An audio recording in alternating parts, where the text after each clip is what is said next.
here. Okay, so today is the last day, excuse me, on chapter 2. Oh dear, my screen share paused. I don't know why it does that, but let's start it up again. There we go. Okay, so what we're going to do today is we will complete PA2-2, except I'm going to do that on Connect so that you can see how to use Connect to to post those transactions when we journalize them. And then toward the end of class, maybe the last 10 minutes, we'll review topics for test 2 and a couple of multiple choice questions. This one is not as tricky. Most of the questions are very straightforward, so I'll let you know what to expect. Okay, so for the homework, your concept overview videos and your homework problems are due 10 o'clock on Monday, September 21st. That's 10 a.m. You have 5 check my work opportunities for the homework problems for each question, and you have 1 for the concept overview videos. Now, both assignments can be submitted an unlimited number of times until the due date, and we will use the best grade. There's a 20% late penalty for each day late. Remember, you have to hit submit, click on submit to submit your work. It doesn't automatically submit because Connect doesn't know when you're done working on an assignment. So you have to click on submit when you're ready to submit your work. Otherwise, it will not be graded, and if you submit it later, there'll be a late deduction. So please make sure that you click on submit. Now, if you got an email stating that you missed some work in chapter 1 and you actually did it, but you didn't click on submit, first notify me, and then this one time I will make a grade adjustment, but you first have to notify me. I will get back to you and let you know to submit, but please notify me first. Okay, so check your email to see if you got a notice from me that you did not submit something. It might come in through Starfish because that's what I use to report it. The test is due at 11:30 p.m. on Monday. It'll open today at 2 o'clock, and it'll close Monday night. Now, you can open it, work on it, and save and exit, just like your regular homework, but again, you have to submit, and you're only allowed 1 submission. You can use check my work 1 time for each question. There's a 20% late penalty for each day late. Again, you have to click on submit to submit your work. And then on Monday, we will begin chapter 3. So please print out the chapter 3 summary notes. We're going to be using that on Monday. And then we're going to be using the worksheet document as well from the please print folder. We'll be using the essentials document on Wednesday, but for Monday, just the summary notes and the worksheet. I did want to call your attention to something too. When you're doing the questions, I just printed this out as an example. When you're doing the questions that involve check boxes, you have to pay attention to the directions in red here. It says you may select more than 1 answer. Single click the box with the question mark to produce a check mark for a correct answer. But double click the box with the question mark to empty the box. So you want to get those question marks out of there because any box left with a question mark will automatically be graded as incorrect. Those are really obvious directions, so please make sure you follow those directions. Are there any questions about the schedule at all? Okay, let me just get these last couple of people in here so that we don't have to worry about doing that later on and keeping you. Just give me a minute here.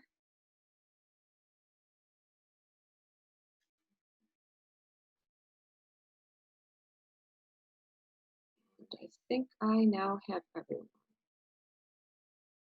Yep, let me just double check the number.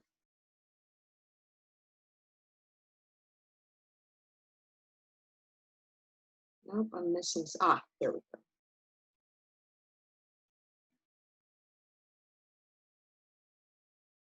There we go, we got everybody now. Okay, so the last time we left off, we were working on that long problem at PA2-2. So if you can get that worksheet out, that would be great. So that was here. Now I'm gonna finish the analysis, the transaction analysis here, but then we're gonna switch over to Connect in just a moment so that I can show you how to do the journal entries and the posting in Connect. Journal entries aren't a big deal, but the posting might be a little bit confusing. Okay. So we left off on transaction D here, and it says paid cash for equipment that costs $200,000. So what we received there is equipment. What we gave was cash. So we are going to increase the asset equipment for $200,000. And because cash is being paid out, it should be decreased. Cash is also an asset. So we'll put that here, but we'll put a minus 200,000. Now on the left side of the accounting equation, there's zero effect, right? Plus 200,000 minus 200,000 is zero. There's no effect on the liabilities of the stockholders' equity. So we are all in balance. And the last transaction, purchase supplies for $30,000 on account, which means on credit. We're not paying for them. Now, when we buy things on account, we usually use the accounts payable account. When we borrow money, like in B, we use a promissory note. The bank's not just going to take our word for it that we're going to pay them back. They want a promissory note and they want interest, right? Because that's how they make their money. But when you just buy things on credit, you usually have a credit relationship with your supplier or vendor. So what we received is supplies, which is an asset. And what we're giving, well, we're not giving cash, we're giving our promise to pay. We owe the money. Liability is a debt. So we are going to put that into accounts payable. We have to pay that in the future. And our debt is going up. So when we look at the accounting equation, assets increased by 7,000, liabilities increased by 7,000, no effect on stockholders' equity. So the equation, assets of 7,000 equals liabilities of 7,000 plus zero stockholders' equity, and we remain in balance. So again, just to review a bit of the analysis, every transaction involves a giving and a receiving. Once you identify what's being given and received, you put it in the account type column, and then you indicate if that item is increasing or decreasing. If it's increasing, you don't have to put a plus. But if it's decreasing in Connect, you're going to have to put a minus. Every transaction involves at least two accounts. And after you record that transaction, the accounting equation should be in balance. Try to keep your transaction all on the same line. So for example, notes payable didn't go up here, it went on the B line because it was part of the B transaction. Does anyone have any questions about that one? Would the supplies actually be $30,000? I'm sorry, which one? I apologize. 30. You know what? I was looking up there. Thank you so very much. That should be 30,000. You're absolutely right. Thank you for catching that for me. I appreciate that. I make any other mistakes? If not, we'll go on to the journalizing, and that would be on the next page. So what you can do is you can keep your analysis right handy nearby there so you can look at the analysis to help you do the journal entry. The other thing you might want to keep handy is that accounting equation. Let's see if I can grab our accounting essential sheet here so that we can refer to that. You can always write it down on a scrap piece of paper, but there it is right there from the Accounting Essentials worksheet. I'm going to put some light here. Looks like it's getting dark. There we go. I don't know if that's better or not. We'll see. Okay. So for a moment, I'm going to shrink out here and open up Blackboard. And then we will go into Connect through Blackboard.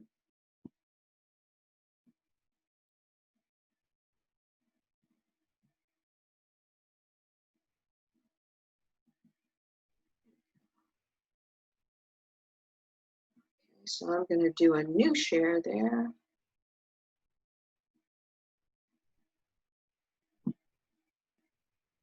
Sign in.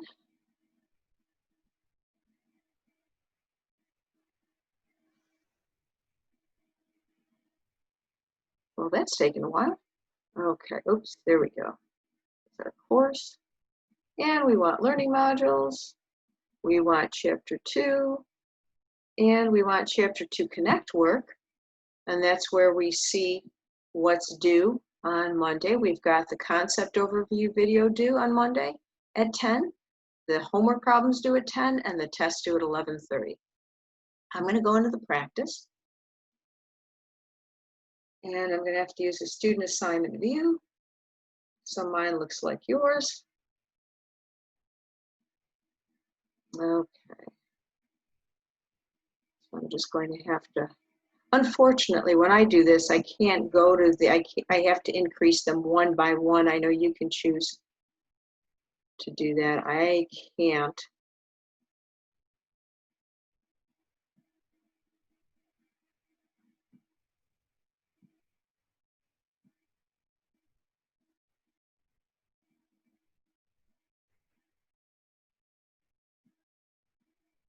Okay, so this is the problem that we're working on, the same one that we're working on. Now, this looks different than ours because it's got all of the assets and liabilities, equity and columns, but the one you do will look exactly the way I set it up on the worksheet.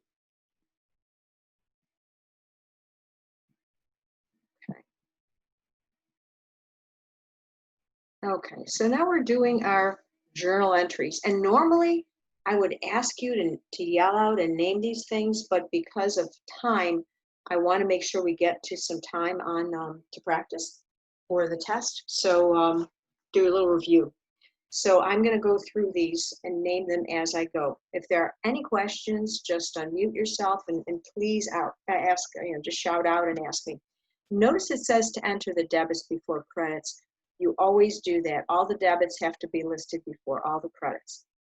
So in our first transaction, we issued 4,000 shares of common stock for 400,000 in cash. Now we don't have to worry about the number of shares. The treasurers of the company keep track of the shares of stock being issued, that department. But we will not have to worry about. We're just gonna worry about the money end of that. Okay. So what's being received there is cash. What we're giving is common stock. Cash is an asset. Assets are on the left side of the equation, so we increase on the left or the debit side. So as we type the word cash, it pops up, and then we put the amount in the debit column. What we gave was common stock, and we want to increase that account. Common stock is an equity account on the right side of the accounting equation, so we increase on the right side or the credit side. Now, every journal entry has to have at least one debit and at least one credit. You can't have just a one-line journal entry. You can't have all debits or all credits. You need at least one of each. And if you have one of each, these numbers have to equal. Okay, debits go on the first line, credits on the second. And then we will record the entry and we go to the next one. Were there any questions on that other one? I can go back to 1 if anyone has a question. Okay, let's go on to 2. In 2, the company borrowed $100,000 of cash from a local bank, payable in 2 years. It doesn't say using a note, but when we borrow money, it's usually, I can't think of any time you'd borrow money from a bank and not have to sign some type of agreement to pay it back, right? So we're going to assume in this course that if money is borrowed, it's using a promissory note. What the company is receiving is cash. We did this in the analysis, by the way. They're receiving cash, they're giving a note. If they're receiving cash, cash is an asset on the left side of the accounting equation, so we increase on the left or the debit side. So we'll put cash here, 100,000. What we're giving is a note, a promissory note. If we're the ones who owe the money, it's a note payable. Payables or liabilities are on the right side of the accounting equation, so we increase on the right or credit side. And this is a long-term note because it's payable in more than 1 year.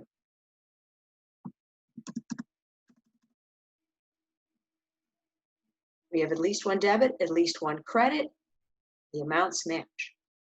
Any questions on that one?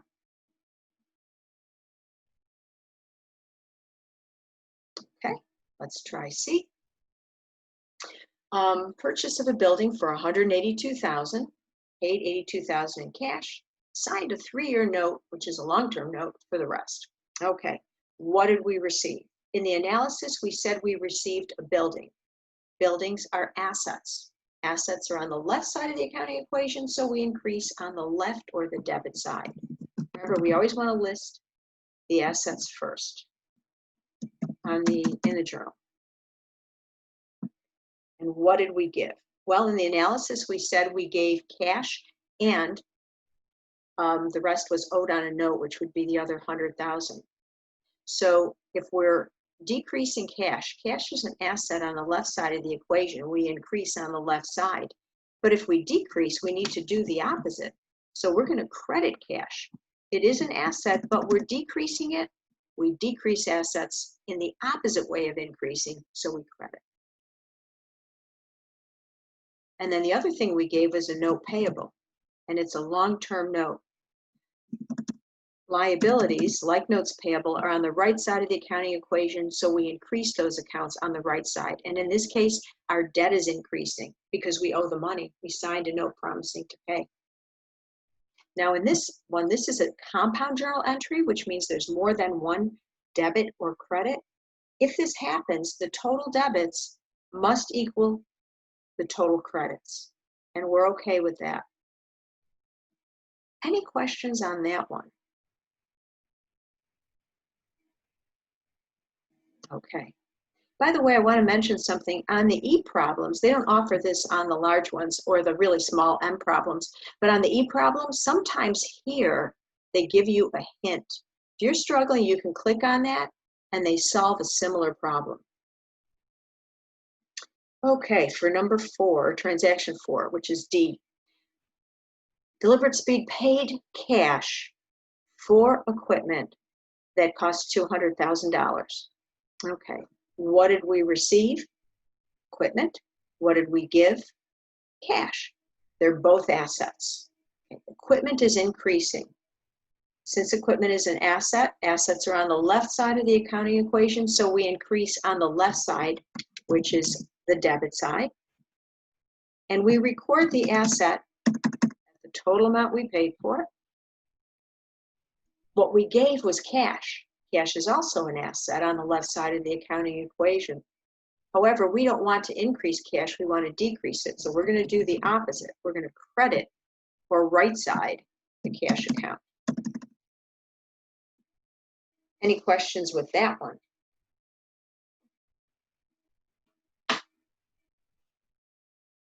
Okay, if by the way you wanted to clear the entry, start from scratch, you can clear it that way by clicking on that. We're going to record it.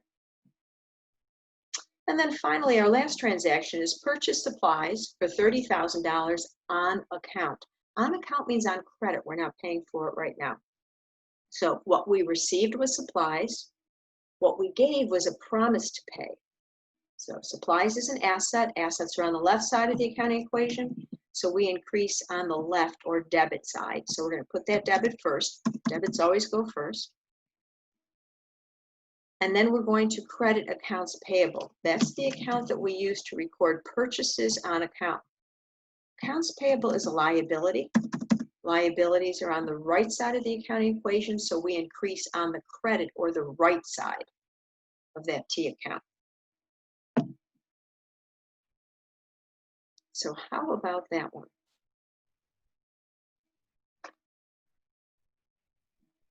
No questions? Okay, I'm going to record that, then I'm going to show you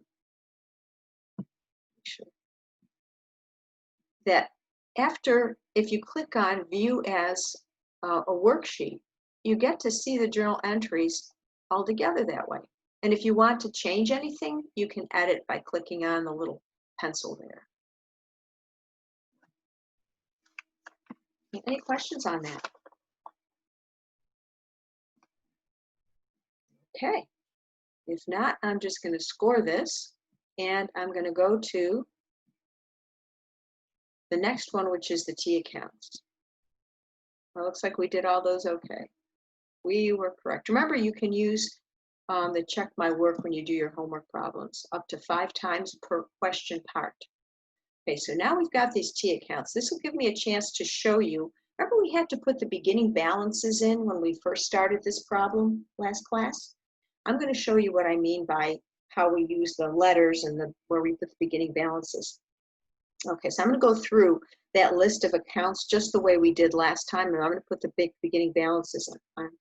When I look at that page in our worksheet, it's the first account there is accounts payable, 20,000, and we said the beginning balance should be on the right side because the normal balance of an account is the side we increase it on.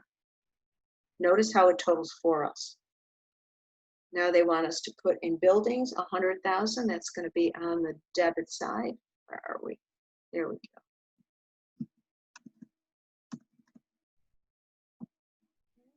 Then cash 36,000 on the debit side because the normal balance for assets is a debit balance.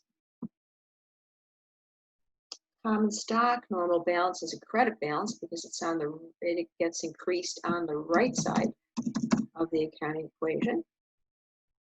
Equipment and asset. Assets are on the left side, so we increase them on the left side. Therefore, that's the normal balance for that account. Same with land.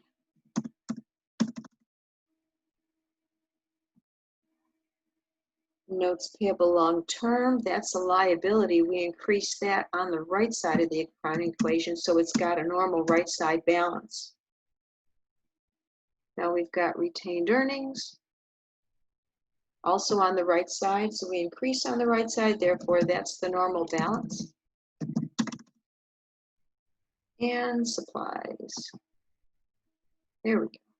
It's an asset increased on the left side, so that's the normal balance. Does anyone have any questions about what we did there? We kind of did this last time, but the rule is the normal balance for an account is the side you increase it on.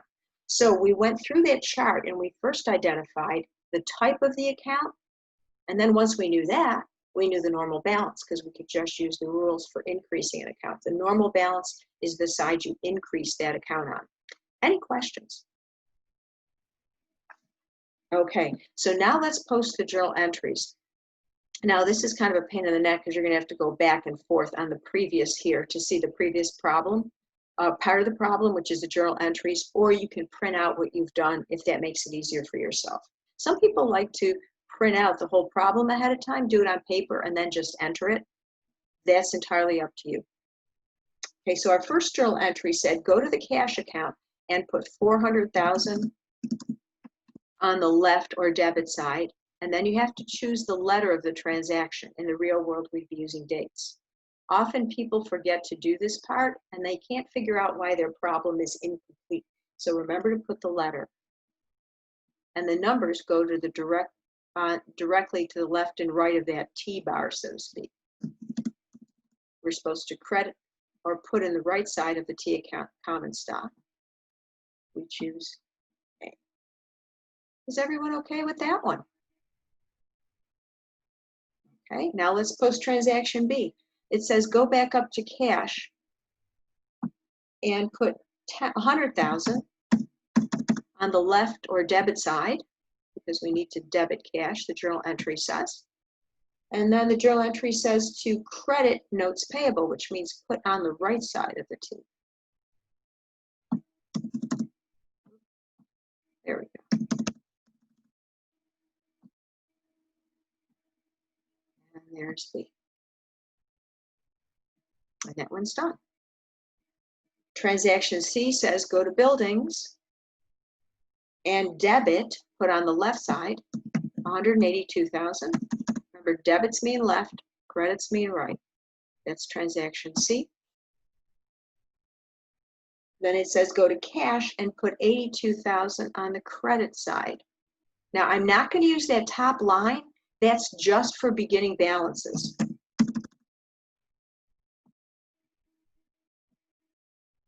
There's not a triangle here, so you wouldn't be able to click on a transaction C. So that kind of gives you the hint. You got to go to the first first one below the beginning balance line.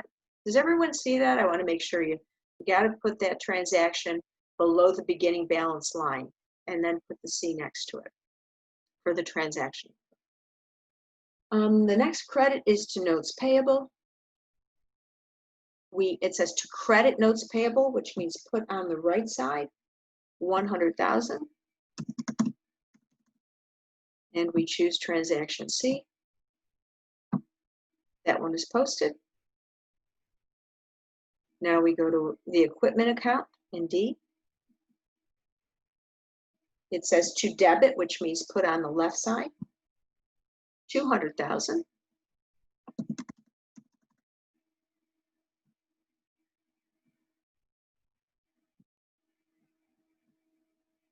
And then credit cash, put on the right side of cash, 200,000.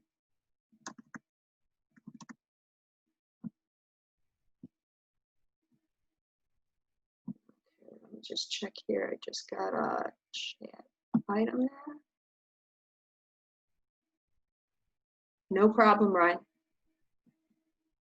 If you need, you can look at the Zoom recording of this later on in the Zoom sessions folder. And that's for everyone, by the way, anyone who wants to look at this again or look at the ending part for the review. Okay, last one, transaction E, supplies. It says to debit supplies. Debit means left. Right, put it on the left side. And that's transaction E.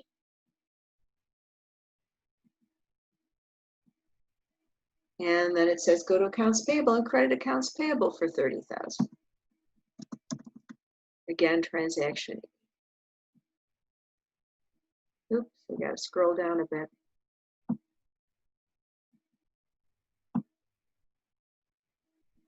Okay, so now we've got all our balances automatically calculated for us. Connect, added up the debits, added up the credits, then subtracted and put the amount on as the ending balance for us. Any questions on that?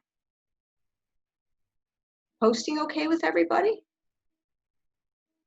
Okay, so just a reminder, the numbers have to go to the left and the right of that T-bar, and then the letters of the transactions go to the far left and far right. The beginning balance goes on the top line. That should be the only thing on the beginning balance. If it's assets, it's going to be on the left. If it's liabilities and equity, it's going to be on the right. Okay, so let's check our work. We're going to score the answer, see how we did.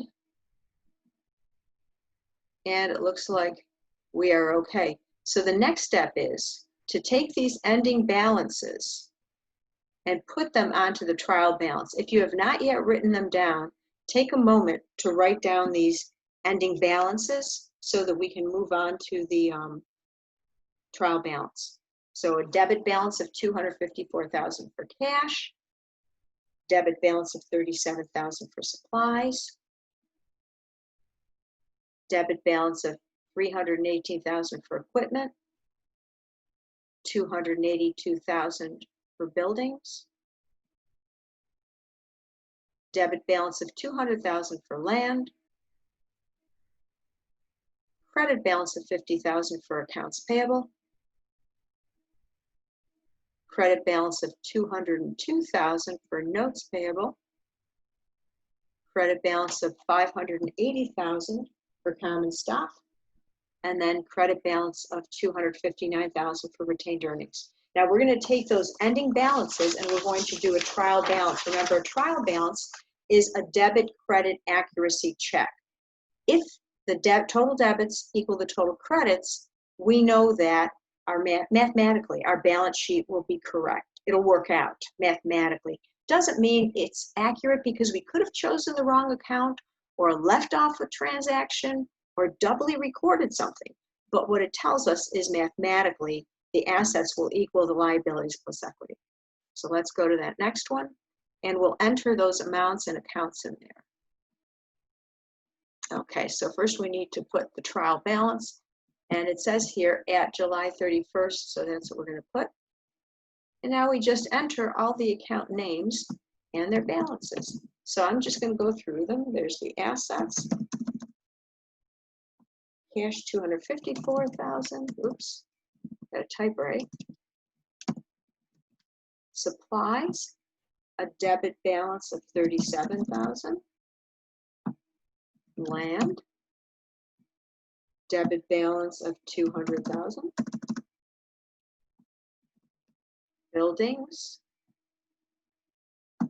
debit balance of 282,000. Equipment, debit balance of 318,000. Now we're starting to get to the liabilities. Accounts payable, a credit balance of 50,000. Notes payable long-term, want the long-term one, 202,000. Common stock, a credit balance of 580,000. And then finally, retained earnings, credit balance of 259. And our debits equal our credits. Again, that doesn't mean that we did everything correctly. We could have debited or credited an incorrect account. But what this means is that your mathematically, your balance sheet will work out. And now we're going to do the balance sheet. I'm sorry, the classified balance sheet. But before we go, I want to make sure you have enough time to write that down.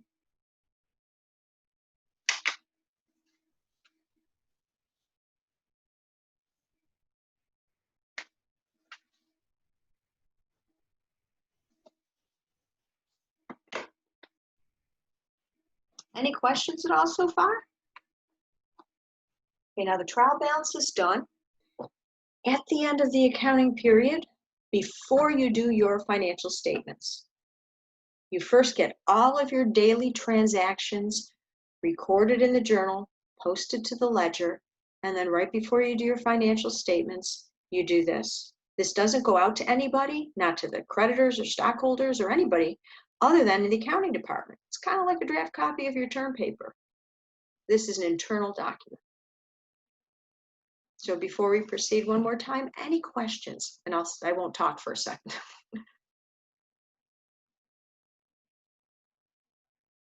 Okay, so now we're going to take this information, or you could take the information from the T accounts, and we're going to copy it onto the classified trial balance, or classified balance sheet, sorry. I'm trying to think and talk at the same time. Why is it not letting me proceed? Score. Okay, there we go. That one took. Okay, it likes it. Oh dear. I don't want to return later. Okay, this is what we're going to do. We're going to go to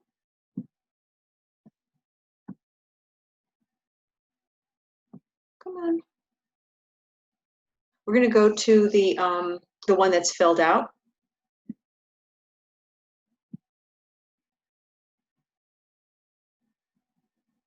And that way we can talk about it. Let's hope this will show. If not, we can do it on paper. Ah, there we go. Okay. Must be something wrong with Connect. It's moving very slowly.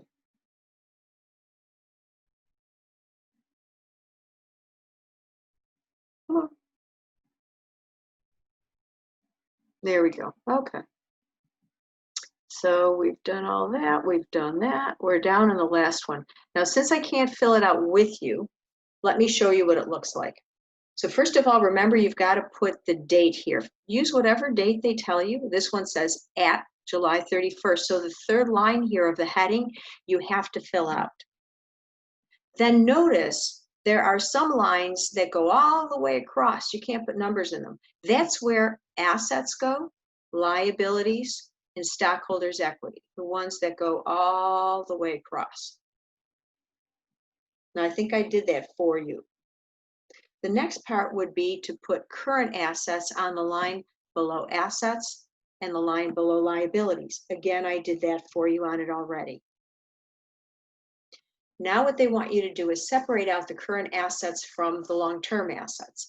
Current assets are assets that are used up or turned into cash within 1 year. And we only have two assets in that category. That would be cash and supplies. And then you put a little heading here that says total current assets. I did that for you on your worksheet to kind of help you remember. And Connect will add that up for you to equal 291,000. Now on any of these lines below, you can put equipment, buildings, and land. And it doesn't matter which one you do first, second, or third. And you can leave, you can put them right in the middle here. You can leave the top couple lines. As long as you get them below current assets and above total assets, you can use any of those lines. Some will be empty. As you see here, there'll be 4 empty lines because there's only 3 assets that are not current assets. Later in the semester, we'll learn that those are called long-lived because they're longer than a year, long-lived tangible assets. Tangible means you can touch them. They have a physical existence. They're often called property, plant, and equipment, or fixed assets as well. Those are other terms that were used in the past. And the right side, we've got the liabilities and equity. So under liabilities, we have to put the heading current liabilities. And then we only have one current liability, and current liabilities are those which have to be paid within 1 year or less. So accounts payable, usually you have an arrangement with your suppliers to pay them between like 30 days, maybe at the most 45 or 60 days, but definitely under a year. So that would be a current liability. And then we total here, Connect totals for us. So you just have to remember to put the words total current liabilities. Look at your worksheet and that'll help you remember your labels. And then the notes payable, those were for long terms. I think one was 3 years, one was 2 years. Anything over a year would be long term, and the total of that was 202. After you enter those numbers, Connect will total them for you, but you have to remember to put the words total liabilities. And then finally, you've got your 2 parts to stockholders' equity. You just copy those numbers in there from either the T accounts or your trial balance. Connect will add them up. You have to put the label in, total stockholders' equity. And Connect also adds your total liabilities, 252, and your total stockholders' equity, and it totals to 1,091,000 for you. Wherever you see that little F there, that means that it's footed or added for you. And you just have to put the label in there. Again, look at your worksheet, and that will help you with your labels.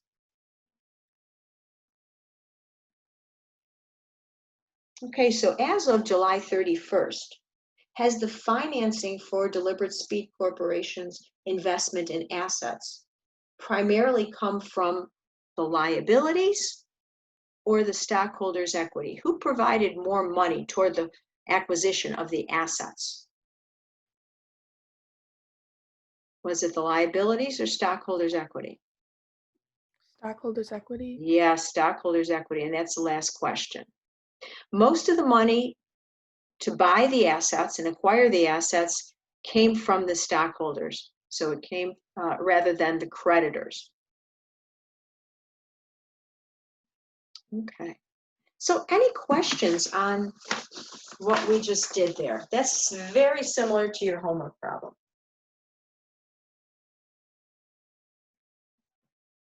Everybody's okay? Great. Okay. So we've got about 10 minutes left we can use to review. I'm going to switch up my screen sharing here.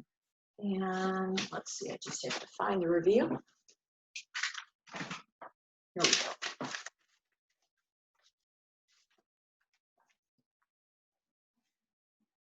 Okay, let's see. For some reason, I'm not seeing it in the share, so. There we go, but I just have to queue up my image made again, just a moment. Let's see.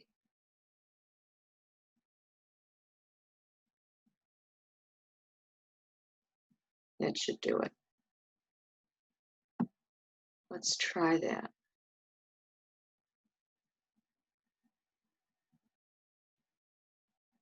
Yep, it's working. Except it froze again, I think. Yep, darn it. Oh well. While that's frozen, you can start you can start looking at that. It says, is that moving now? No, it's not. Okay. While I cue this up again on the camera, you can start reading that information. And again, I'm sorry. Let's try this now.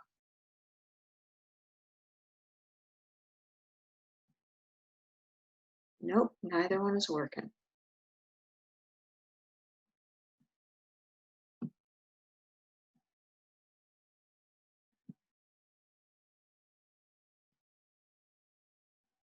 I apologize for this.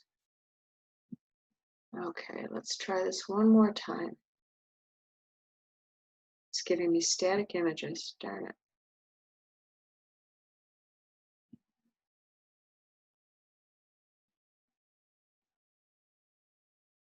There we go. Okay, got it now. Okay, I think we're all set now. Great.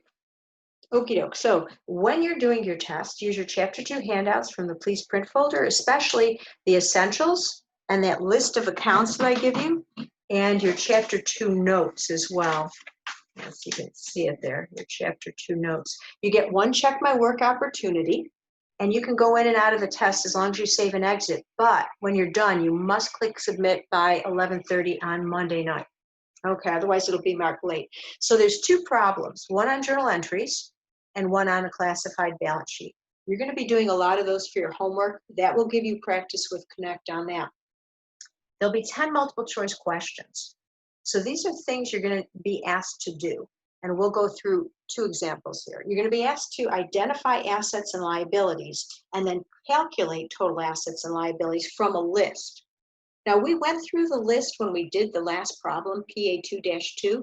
So kind of like that, identify which is which, and then add up the assets, and then identify which are liabilities and add those up. You're also going to be asked to identify current assets or current liabilities and calculate those from a list. Remember, current assets are turned into cash or used up within a year. Current liabilities have to be paid within a year. You've got access to your notes, so you can certainly use those. You're going to need to calculate the current ratio. The formula for that is on your essentials document, but it's also on the Chapter 2 notes. So you might want to keep those handy.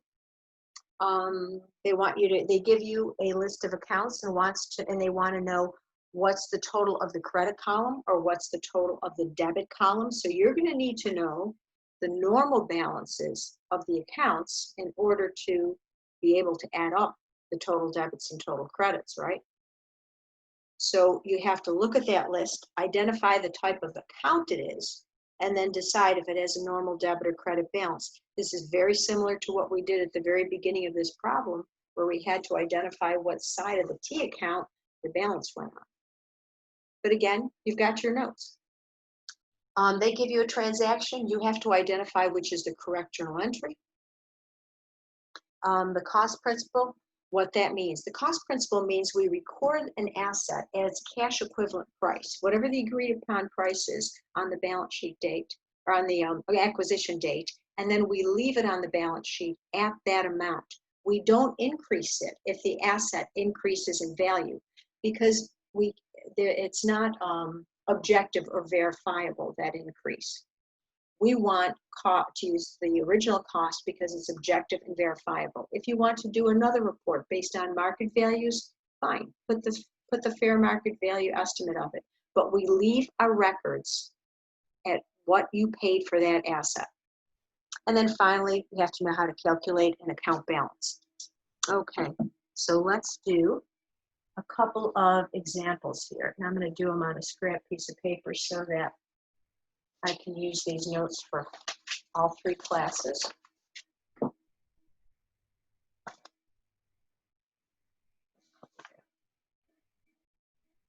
Okay. So this first one says, ABC Company was formed when the owner contributed $100,000 in cash in exchange for common stock. Then the company borrowed $50,000 from a bank using a promissory note. The company then bought $20,000 of inventory, which is an asset, right, and paid cash. Finally, the company bought $80,000 of worth, should be worth, of equipment by paying $20,000 in cash and issuing a note for the rest. Now you can do this problem one of two ways. You can do this using the accounting equation and doing an analysis like we did, or you can go right to journal entries. If you were using the accounting equation, you'd go sentence by sentence. The company was formed when the owner contributed cash in exchange for common stock. What was received? Cash. What was given? Common stock. Left side equals the right side. No effect on liabilities. Then the company borrowed $50,000 from the bank using a promissory note. Always assume that when we borrow money, it's using a note. So what did we receive? $50,000. What did we give? We gave a note promising to pay $50,000, and there's no effect on stockholders' equity. So $50,000 on the left side, $50,000 on the right. Move that up a bit now. The company then bought $20,000 of inventory and paid cash. What do we receive? Inventory. And inventory is an asset. What did we give? Cash. Cash is also an asset, except we're giving it away at that time. And there's no effect on liabilities and stockholders' equity, and there's a zero effect on assets, so the accounting equation is still in balance.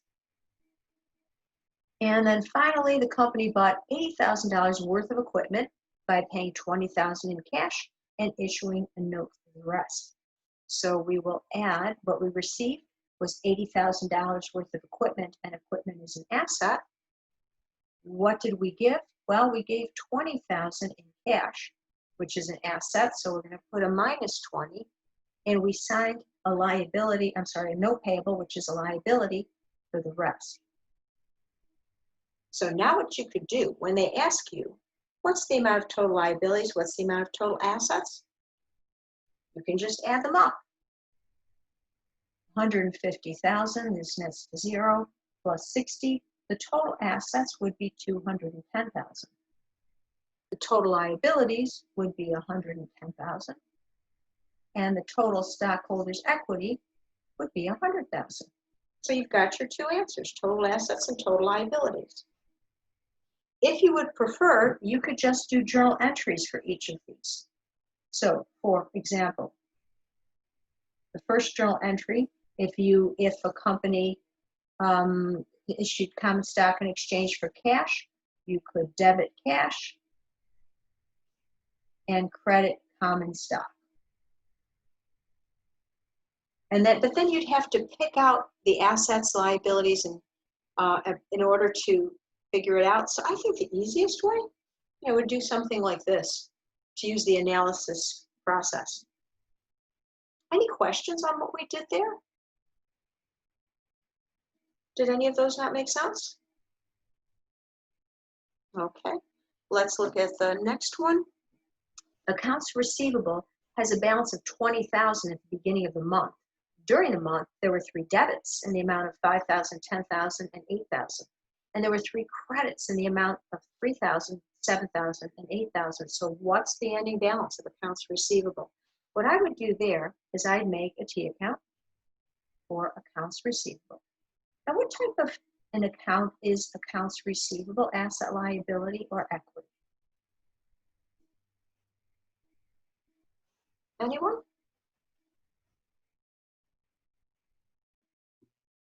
Liability? Actually, the payable would be, accounts payable would be a liability. If we're going to receive money, it would be an asset.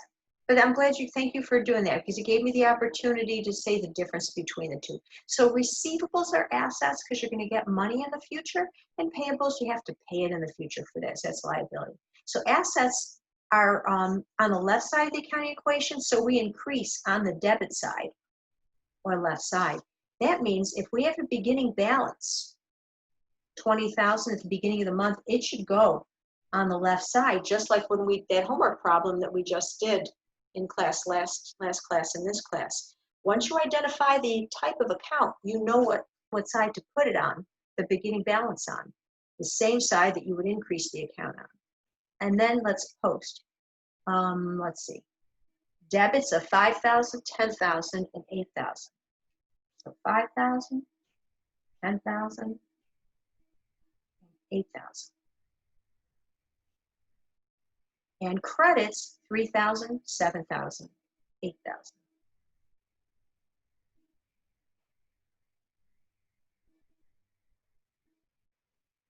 Now to find the balance, we add up the debits. That would be 25, 35, and 8. The debits would be 43, and the credits would be 18. Just got to make sure my math is right there. 35 plus 8, 43, minus 18. Our balance there is $25,000. And remember, it goes on the debit side because there are more debits than credits. How about that? Does that make sense? Any questions on how we did that? Okay, now your account might not be accounts receivable. It might be a liability or a different asset, but that's basically the approach. The last part here, I tell you that when a company borrows money, and we've been saying that today, it's most likely a note payable because accounts payable is used when we buy things on credit. But when you borrow money, we use a note unless you're told otherwise. And when applying the cost principle, remember, we not only record the asset, it's a cash equivalent price, what you paid, when we buy it, but we leave it at that amount. Cost is objective and verifiable. And since we use the asset to run the business, not to sell it, then we should leave it at cost. Okay, let me just check the total number of people here, 21, and I believe I have everyone, 2, 3, 4, 5, 6, 7, 8, 19. Wait, I apologize. I'm just going to have to see if the last folks that were added in here, because I don't want to miss anybody, giving you credit for being here. Let's see, we got Sean.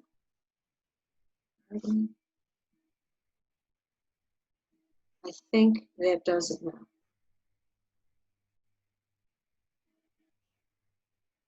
Yep, I got you all present. Okay, if there are no questions, we're done for the day. We'll see you on Monday. We'll begin chapter 3. I hope you have a great weekend.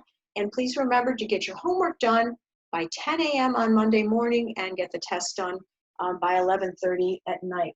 Remember, you have to click on submit. And please check your T-Wolves account to see if you got a notice about missing any work. If you forgot to submit it, just send me an email to let me know first, and then I'll get back to you, okay? Have a great weekend. Thanks, you too. Thank you. You too. Have a good weekend. Thank you.